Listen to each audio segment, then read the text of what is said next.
everybody, Patrick Porter. Can you do a video on how you would prepare a male coming of age to get ready for stud service? Diet, supplements, when to start pulling, etc. Well, as far as the AKC is concerned, I think it's 7 months is the soonest they'll accept an application from a dog that was used for a 7-month-old dog. So I start typically around 8 months, and we start trying to get a dog interested in a female, see how they react to females at that point, start trying to collect from them. And typically they don't collect very much. You can look under a microscope, you might find a few sperm swimming around that's not too impressive. But keep doing that every week or two until they start to do something that's useful. You need a semen count of around 200 million and 90% motility to have a dog that's going to do some good for you.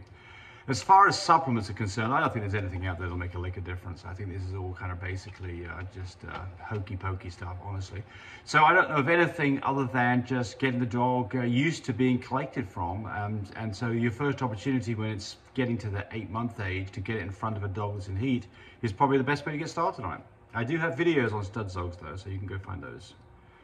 Let's have a look here. Oh, Heather corrects me, thank you Heather, that palpate is to feel. I did a video on how to tell if your dog is pregnant, and I think I said palpitate, and that it's a rapid heart rate. Palpate is when you squeeze a dog and palpate it to feel for puppies. So thank you for that correction. Derek Leonidas, what's wrong with just having a handwritten pedigree?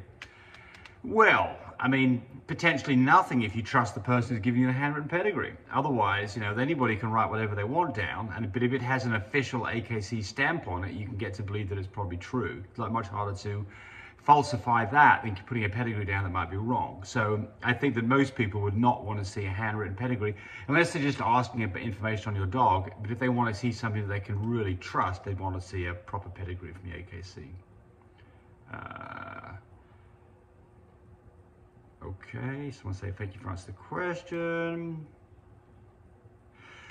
Moran French is asking about what kind of products to use for worming and whether it's different when puppies are younger. Yes, the first 2 wormings at 2 and 4 weeks, we use Nemex 2, or a much less expensive version, which is exactly the same thing, is Pyrantel Payomate. You can buy a big jug of that on Amazon for like $30. A quart of it versus about less than a pint of it for like $80 if you buy Nemex 2, and it's exactly the same thing. So buy the Pyrantel Payomate, and that you're going to give 1 time at 2 weeks and 1 time at 4 weeks. Then when they reach 6 weeks and every 2 weeks thereafter, we use Safeguard or fendobendazole. It's basically a goat wormer, and you use that for 3 days straight, and it's got a broader knockdown, so that's why you transfer to that. It's also very safe stuff, and we use that, by the way, on our pregnant mums 10 days before whelp for 3 days, and then a week after whelp for 3 days. We give them give mum that as well. Mr. Sleep says, have we used Corid, C-O-R-I-D, for alternative Albon? No, never heard of it. So Albon is typically used to treat coccidia. A product that I prefer to Albon that I think has a better effectiveness is Toltrazil. It's actually a off-label use for a horse product, but you very small amount. It's pretty expensive stuff, but you hardly give any of it, and I like that stuff. Jack Fronstate. My girl is presumably 30 days pregnant. She's developed an irritated ear. I usually treat this quickly with metronidazole. I don't know why you do that. Or human use cream. Well, metronidazole is an antibiotic. I would only use an antibiotic on a dog that I knew had something that needed to be treated with antibiotics. And an ear infestation, typically that's not.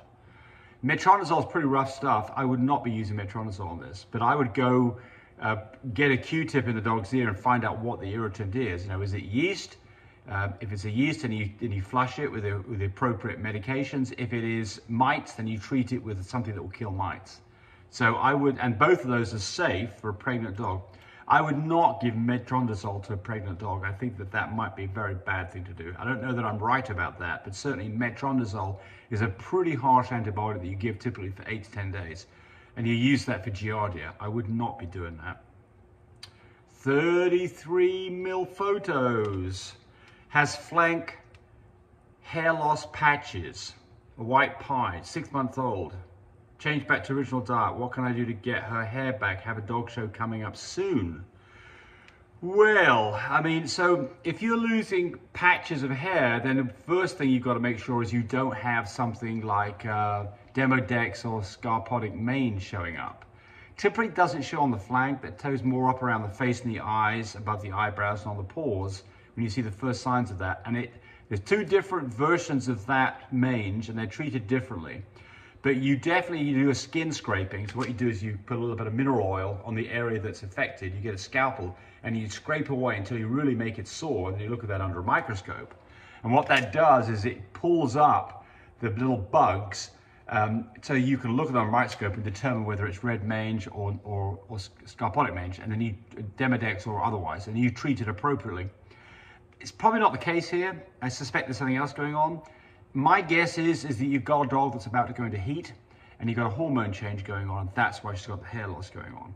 And if that's the case, there's not probably much you can do about this. Possibly some vitamins is a good idea. You know, it could be a vitamin deficiency, maybe. I mean, it's free to try that one. It's completely safe. I would start by giving a general, good quality, general vitamin. You know, you can give her a bath with some medicated shampoo, wouldn't hurt. But I think that probably what you've got to do here is wait for this to get better. And I don't think there's any magic formula is what I suspect. But it could be wrong. Okay, next one up. Okay, this is an interesting one. I'd like everybody to comment on this one. Fact Check JRE says neutering is wrong. It unearthed an endless list of health problems. God knows what those are, but anyway, he doesn't tell us. A dog shouldn't have to suffer for the owner's convenience. If you can't handle a dog, don't have one. You shouldn't hack and mutilate your pet to fit your lifestyle. Okay, now you are completely off base here in my opinion. I think Fact Check needs to be fact checked himself. So the general consensus of opinion is that you do neuter dogs in a number of circumstances. The first one is when you do not want that dog to have any puppies, or if it's a male dog and it's not going to be a stud, you neuter it. The positive things about neutering dogs is that it stops various kinds of cancers. In male dogs, testicular cancer; in female dogs, uterine and ovarian cancer. Completely out of the window, they go away completely.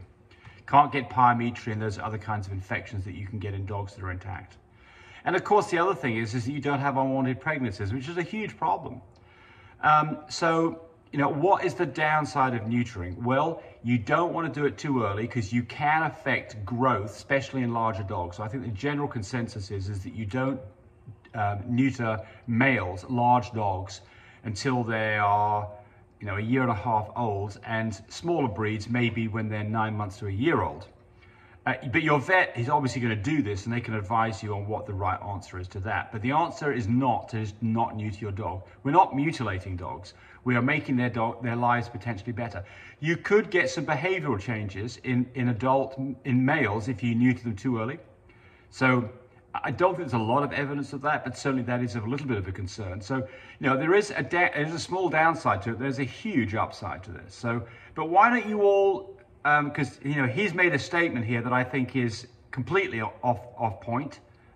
So tell me what you all think, because I'd like Fact Check to see whether he needs to be fact checked or whether I need to be fact checked. There we go. And I mean, here's the thing about that comment. Look, when you say neutering is wrong, that's your stance. I understand that. But go, and then you say it unearths an endless list of health problems.